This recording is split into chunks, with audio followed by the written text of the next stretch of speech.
hitting a roadblock. A judge rules in the Trump administration's attempt to deny asylum to members of the migrant caravan. Loud and clear, more than a dozen Democrats send a message to Nancy Pelosi about who should be the next Speaker of the House. On the money, why a U.S.-based organization of Catholic businesses is rethinking its annual gift to the Vatican. And interfaith message of love. The Catholic University of America hosts a musical commemoration of its anti-Nazi message from 80 years ago. On EWTN News Nightly for Tuesday, November 20th, 2018.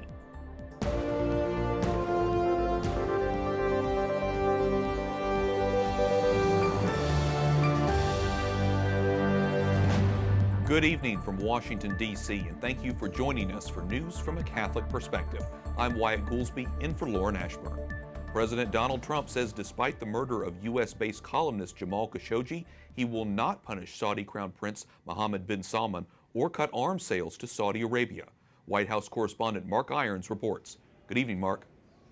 Good evening, Wyatt. U.S. intelligence has reportedly concluded that the Saudi Crown Prince ordered the killing of journalist Jamal Khashoggi. But today, President Trump says he stands by Saudi Arabia. He wants to keep the U.S. relationship with the kingdom because he says they are an ally against terrorism and are buying billions of dollars worth of military equipment from the U.S. We're not going to give up hundreds of billions of dollars in orders and let Russia, China, and everybody else have them. It's all about, for me, very simple. It's America first. Saudi Arabia, if we broke with them, I think your oil prices would go through the roof.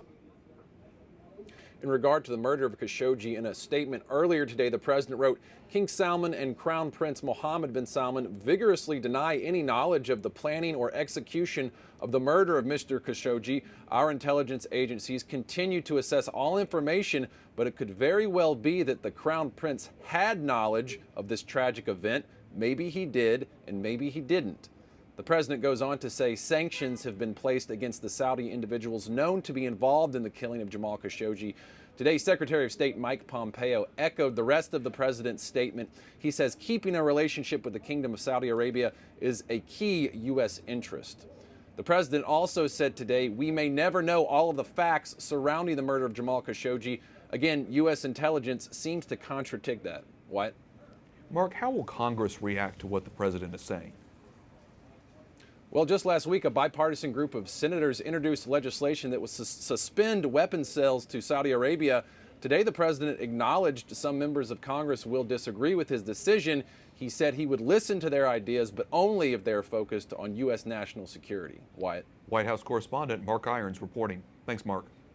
A federal judge blocks President Trump's plan to change an immigration rule. The court told the government not to enforce an asylum ban. Economic advisor Larry Kudlow says the president still wants to fix America's immigration system. If we do this right, E-Verify, the economy will benefit enormously. We will benefit, we will create new opportunities for legal immigrants. President Trump tried to prevent immigrants from applying for asylum if they cross the border illegally, but the judge says the president must follow the laws written by Congress. The head of the Trump administration's Office for Resettling Refugees is leaving his job. Scott Lloyd, a pro-life Catholic, will now work at the Center for Faith and Opportunity Initiatives. Lloyd's office was criticized for its role overseeing shelters for unaccompanied immigrant minors. Nancy Pelosi fights a growing threat in her battle to wield the Speaker's gavel. 16 Democrats, including 5 incoming freshmen, pledged to vote for someone else. The Speaker of the House sets the chamber's agenda and is third in line to the presidency. Capitol Hill correspondent Jason Calvi tells us about Pelosi's fight to reclaim the title. Jason? Wyatt, Democrats in January will have at least 232 House seats. Pelosi will need 218 votes overall to become Speaker. That means she can only afford to lose 14 Democratic votes if all Republicans oppose her. Now, 16 Democrats say they don't want a Speaker Pelosi, but no one yet has jumped in to this race. Say to everybody, come on in, the water's warm. 16 mostly moderate Democrats on the record calling for new leadership. They write, we promise to change the status quo, and we intend to deliver on that promise. But Leader Pelosi's campaigning hard to reclaim the speakership. a job she held from 2007 to 2010. Do you have the votes to be elected Speaker? Yes. New York Democrat Anthony Brindisi signed the letter against Pelosi, but the AP has not yet called his race. Republican attack ads linked him with her. Brindisi even supported taxpayer-funded late-term abortions. That's extreme. Don't be fooled.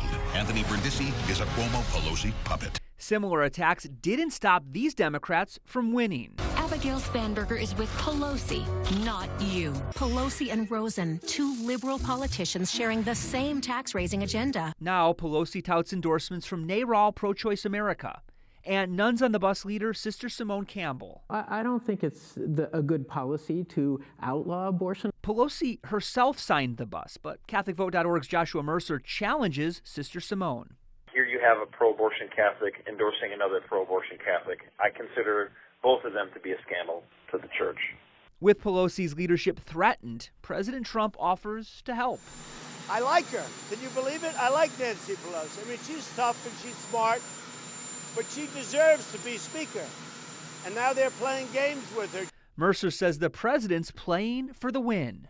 He likes a little bit of hijinks in his politics, and I think exactly the reason why he is trumpeting Nancy Pelosi is because, he knows he can use her as an effective foil to run against in 2020. Democrats next week will pick their nominee for Speaker, but it won't be very hard for Leader Pelosi to get the needed majority of Democrats. The real drama will come January 3rd. That's when the full House votes and where Pelosi will need 218 votes, a majority of the whole House, to become Speaker. Wyatt? And Pelosi prides herself in her vote counting. Jason, what is she doing to try to win the needed votes to be Speaker? Well, she's meeting lawmakers. She can lure some with committee appointments or rule changes that they might favor. Pelosi is helped by Democrats flipping up to 40 GOP seats in the House.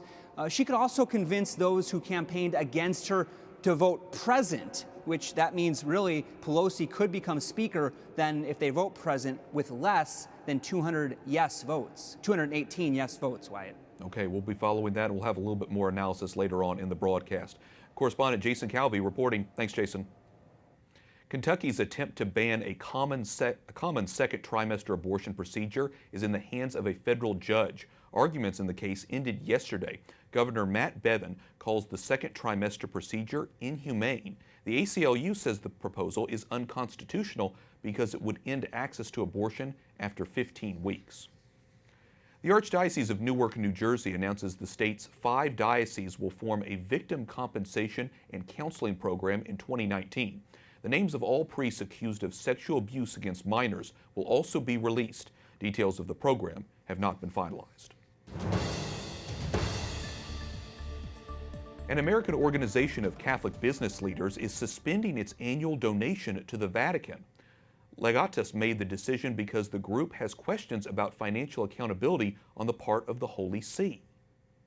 Vatican correspondent Juliet Lindley joins us from Rome. Juliet, Legatus is a prominent group that gives substantial financial support to the Vatican. Why is it suspending its donation this year? Wyatt, it wants clarification about how its funds are used by the Holy See. Its chairman, Tom Monahan, says that it'll take time for the current crisis in the church to be addressed.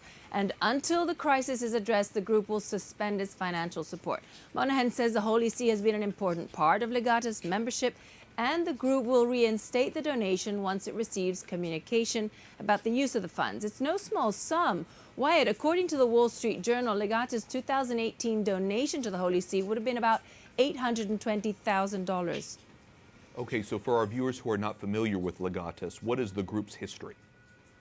So Tom Monahan, who founded Domino's Pizza, started the organization in 1987 after a meeting with John Paul II. The goal of the organization is to bring faith into the business world. Today, Legatus has more than 2,000 members with 70 chapters across the U.S. Members have to be Catholics in good standing, and their monthly meetings begin with confession and the rosary, and they hear from prominent Catholic speakers.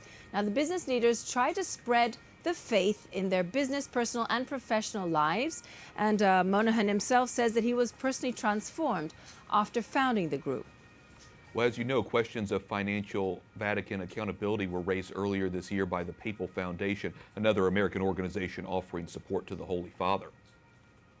That's right. Wyatt, in February, some members of the Papal Foundation criticized a request from the Holy See for $25 million for a church-owned hospital. Now, that hospital has been plagued by fraud and embezzlement scandals, and grants from the Papal Foundation are normally no more than $200,000 and generally go towards initiatives to help the poor in developing nations. So now disgraced Archbishop Theodore McCarrick helped found the Papal Foundation. Wyatt, for a bit of background there. A lot of good information, but a lot of concern there for Catholics across the United States and the world. Juliet Lindley, EWTN News Nightly Vatican correspondent. Thanks so much. Thank you, Wyatt. According to reports, the Order of Malta has expelled a historian who wrote a book criticizing Pope Francis. Henry Sear is the author of The Dictator Pope. It lambasted the Holy Father on a number of issues. The lay religious order says the book was gravely offensive to Pope Francis and incompatible with the conduct expected of its members. Poland's Catholic bishops are asking for forgiveness from survivors of clergy sex abuse. The recent release of a film about abusive priests has intensified the debate in the country. The Polish bishops issued a statement yesterday asking God, the victims, their families, and the church for forgiveness for all the harm done. A lawyer for Asia Bibi says the Catholic woman would like to leave her native Pakistan for any Western country willing to issue visas for her and her family. Asia would come immediately whenever she gets her papers. He says no country has offered to sponsor Bibi and her family. The mother of 5 recently was acquitted of blasphemy. She remains in Pakistan in an undisclosed location over fears for her safety. For the first time, the Vatican issues a €5 silver commemoration coin. The coin commemorates the canonization of Pope Paul VI. On one side, it shows the new saint. On the other, the Holy See's coat of arms. The coin costs €75. Coming up, an annual presidential pardon this afternoon at the White House.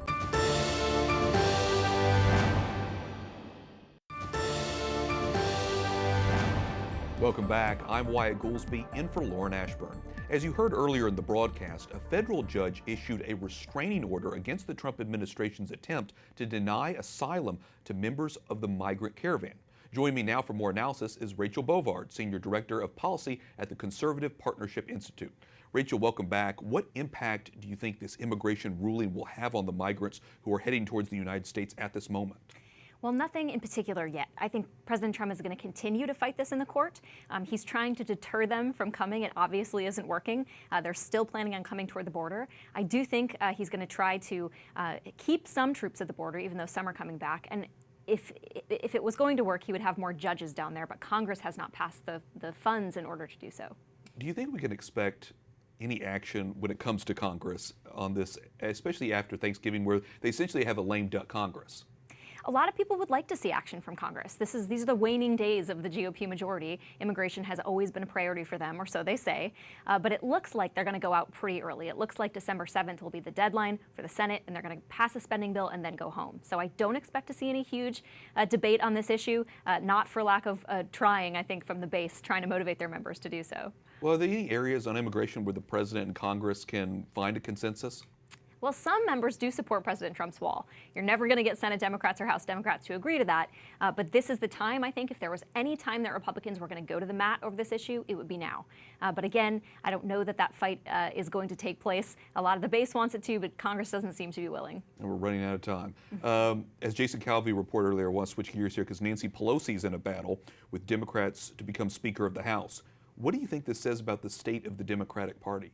Well, they're soul-searching right now, not unlike many Republicans are in the Republican Party as well. But this is the strongest challenge Nancy Pelosi has ever faced. And she's the old guard of the House Democrats. She has been Speaker previously. She's been in charge of the Democrats for a long time. So this is something she's going to have to take seriously. She may be usurped by these younger members. There's a lot of people that are putting odds on Pelosi, but I don't think the outcome is determined yet. As you say, she's a member of the old guard. Do you think that Democratic leadership is aware that the old guard may not be resonating in the same way? I do, and I think you have a lot of younger Democrats who are very eager to move up in leadership, and you've had these same Democrats in power for a very long time, and so you're seeing this agitation among the younger members that say, hey, we want a chance to run the party, we want to make sure that we have a seat at the leadership table. So there may be some convenient solution worked out where they all get a seat at the table somehow with Nancy Pelosi still in charge, but that's something they're going to have to work out before January. Okay, we'll be watching to see if they can. Rachel Bovard, Senior Director of Policy at the Conservative Partnership Institute, thanks so much for your analysis. Thank you. 2 days before Thanksgiving, we have a presidential pardon. Peace, I hereby grant you a full pardon. In an annual tradition, President Trump saved 2 turkeys from the Thanksgiving table. Peas and carrots were pardoned at the White House. The birds will live the rest of their lives at a farm in Virginia. Up next, an interfaith evening at the Catholic University of America remembers a landmark anti-Nazi address.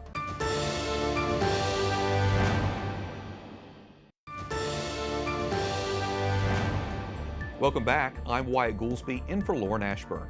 A nonpartisan educational organization has released its list of best and worst advertisers. The Parents Television Council makes its determination based on which companies sponsor family-friendly TV programs and which advertise on shows with sex, violence, or profanity. On the good list, Apple, Google, and AT&T. The bad, Microsoft, Samsung, and T-Mobile. Joining me now by Skype from Whitensville, Massachusetts, is Melissa Henson, Program Director for the Parents Television Council. Melissa, welcome back. For more than 20 years, your group has given parents information to help them make family-friendly viewing choices. What constitutes safe programming, and what do you consider harmful? Yeah, well, it's harder and harder these days for families to find safe programming on broadcast TV. So generally what we're looking at is programming that can be enjoyed by the whole family without fear of your kids being exposed inadvertently to inappropriate sexual content, inappropriate language, sexual situations or dialogue, or violent content. And as I say, unfortunately, that's harder and harder to come by. And so then why is it so important, do you think, that parents know what programs advertisers support with their ads? And how can parents make their voices heard when they see something like that and they're unhappy? Yeah, well, many advertisers don't know where their ads are showing up. They'll go through a third-party media buyer. They'll say, this is the demographic we want to reach, but they don't necessarily give those media buyers specific instructions about which shows they want their ads to appear on or which shows to avoid. The networks can afford to continue to produce content that's harmful for children and families as long as they're able to find advertisers that are willing to pay for it, that are willing to underwrite it. And that's why what we do is important, because what we're doing is trying to educate advertisers about the content that they are making possible with their ad dollars. And we're also informing and educating consumers so that if they have concerns about the content that these advertisers are supporting, they can then vote with their wallet and support the companies that are doing the right thing, that are sponsoring family-friendly programming, and they can avoid shopping with those companies that are underwriting the most harmful content out there. And in your research, you took a look at companies in lots of different industries. McDonald's, Coca-Cola, and Walmart also made your best list. So what earned them spots on the list? Yeah, so we're looking not necessarily for companies with perfect behavior, because no company is perfect, no person is perfect. Everybody's going to make mistakes, and many of these sponsors try to do the right thing, but sometimes their ads are showing up in bad places without their knowledge, or sometimes just because they got placed there as part of a make good. There could be a number of different things going on that might influence where an ad shows up. So what we're really looking at is how quick are these companies to respond when we reach out to them with our concerns about where their ads are showing up, how quick are they to correct course, and how much of an effort are they trying to make to avoid problematic content entirely. And many of the companies on our best list not only are proactively seeking out family-friendly programming that they can put their ad dollars behind, but some of them have even gone so far in years past to be sole sponsors of programs so that they could ensure the quality of the content for their ad placements. So companies like Walmart and Procter & Gamble, for example, have partnered in the past to create family-friendly entertainment that they could then put their ads on. Well, it's so interesting to hear about the work that you do and all the research that goes behind this. Melissa Henson, Program Director for the Parents Television Council, thanks so much. Thank you. A new exhibit of Russian fine art opens today at the Vatican. Treasures from Moscow's famous Tretyakov Gallery are on loan. The exchange was discussed when President Vladimir Putin met in 2013 with Pope Francis. The Vatican museums have proposed similar cultural exchanges with China. The free exhibit runs through February 16th near St. Peter's Square. This month, the world marks a somber anniversary. It was in November, 80 years ago, when the persecution of the Jews began in Nazi Germany. During the same month, scholars at the Catholic University of America denounced anti-Semitism in a nationwide radio broadcast. Now, 80 years later, students, faculty, and staff are commemorating that broadcast in a unique musical presentation. The purpose of this program is to repeat a truth, a timely truth, that man made to the image and likeness of God has an intrinsic dignity which must be respected by governments and by rulers. The Catholic University of America combining composed music and recorded speech for a performance audiences have never heard before. The arts event marked the 80th anniversary of an anti-Nazi Catholic broadcast. Comfort and strength are found in prayer. The recording is from November 16, 1938, just 1 week after the event widely regarded as the start of the Holocaust. The night of November 9th became known as Kristallnacht, or the Night of Broken Glass. The Nazi regime staged attacks on Jewish-owned businesses, synagogues, and homes throughout Germany. It is the 80th anniversary. Dr. Jacqueline Leary Warsaw is dean of the university's Benjamin T. Rome School of Music, Drama, and Art. She says at the time, the radio response by prominent American Catholics sent a strong message. It put a lot in the minds of the people to think about. I think it brought attention to the actions and to the suffering that our Jewish brothers and sisters were going through. And so I think it was extremely significant. So significant, she says, the school decided to commemorate in performances by faculty and students using musical selections by Jewish composers. But all of this wouldn't have been possible without a lot of legwork by professors and students.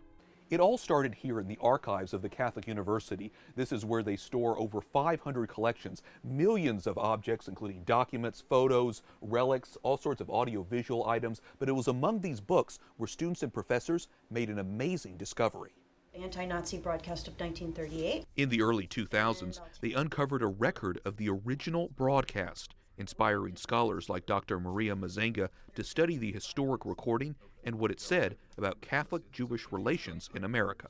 Many of the American priests and bishops adopted American ideals, individualism, religious freedom, religious liberty, and they began thinking of religion in terms of, in the American context, in American idealistic contexts. And that idea of religious freedom exists to this day. Dr. Leary Warsaw says it was important the Catholic and the Jewish community come together with a message of love.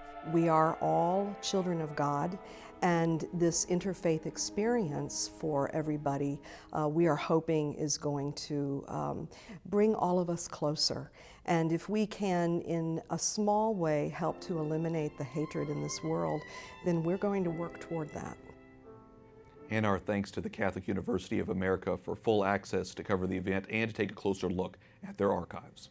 And that wraps up our newscast for tonight. I'm Wyatt Goolsby, and for all of us at EWTN News Nightly, thank you for watching. Be sure to join us tomorrow with more news from a Catholic perspective. Good night, and God bless.